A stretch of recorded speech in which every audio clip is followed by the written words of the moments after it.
Hi, I'm here with Dr. Laura Scow, Director of Music Ministries here at All Saints, with the first installation of her organ concert series this summer. Dr. Scow, can you tell us a little bit about this piece? This piece is the Toccata and Fugue in D minor by J.S. Bach, and it is arguably the most famous organ piece ever written and listened to. It's constructed in two parts. Most people only know about the toccata, but there is a fugue that is equally part of this piece. The toccata is the first part, and it is in much more free form. So there's fast parts, very improvisational. The second part, the fugue, is by nature a more structured piece. So there's a specific formula when Bach was writing this piece that he put the fugue together. Dr. Scow, when I look at all these notes on the page and all of these levers and buttons and pedals all around, it makes me confused. Can you tell us how this organ works? Yeah, absolutely. So looking at it on first sight, it looks like there's 3 different keyboards. There's actually 4. Right down here is the pedal board, and if you know anything about the keyboard, you can see that it's actually arranged like the piano, a piano keyboard. Here are 2 black notes, here are 3 black notes, and then it repeats. One of the biggest differences though with this keyboard, if you are familiar with piano keyboard, is it's a lot shorter. This middle one in the middle is called the Great, and this keyboard, and it's the main one that I play on. The other keyboards are used to add color. So one of the biggest treasures of the organ is all of the different colors that it has, and by colors I mean different sounds. It's been said before that the organ is an orchestra in and of itself. So over here, there's lots of buttons. These are called stops, and this set of stops is for the choir. This set of stops is for this keyboard, the Great. This set of stops is for the top keyboard, the swell, and this set of stops is for the pedal. And getting back to that orchestra sound, there are different stops. This one right here is a flute stop. But right above it, we have a trumpet stop. We have, this is a mixture. It's a special type of stop that plays, even though I'm playing right here, notes that are way up here, higher, are sounding. And we have a special type of stop called a string. It's very soft.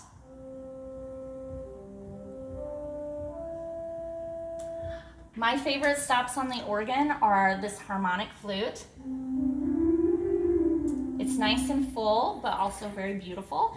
And the hosanna, which is a big, big pedal stop. So if you think of Easter or really grand times of the year, when the organ seems really loud, undoubtedly I'm playing the hosanna.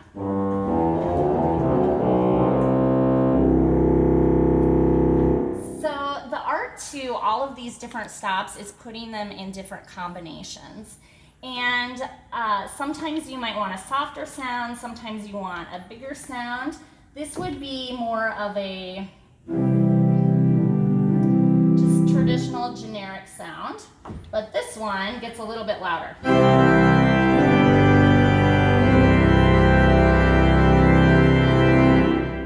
So putting those all in different combinations is how we get our different sounds of the organ. There's a lot more I could tell you, but those are the basics for today, and thank you for listening. When the lights in the organ loft are turned on, you can see the pipes through the reredos. That's the name for the fancy decorative screen behind the altar. Here's the view of the nave from the other direction, from the inside of the organ loft. Here you can see some of the stops that control the different sorts of sounds that come out. I wonder if the one with the green star is Dr. Scow's favorite. The blower that creates the wind for the organ is in this little closet in the activity room. Here's the blower, with a bellows that evens out the pressure and a large pipe going up to the organ loft.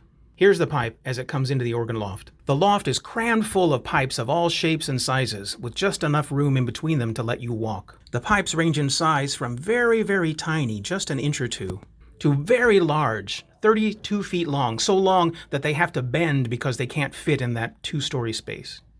The principals, that's the main pipes, and the brass are metal, and the flutes have wooden pipes. There's a little yellow chair for the organ tuner to use. Our organ is mid-size with just over 3,000 pipes, and it takes 2 people the better part of a day to tune. In comparison, the organ at the Mormon Tabernacle has 11,600 pipes, and the largest organ in the world, which is in Atlantic City, has more than 33,000 pipes. Let's watch Dr. Scow for a minute as she plays one of the more difficult parts of the Toccata and Fugue in D minor.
As we wrap up today's behind-the-scenes video, you can watch the score and follow along as Dr. Scow plays the organ.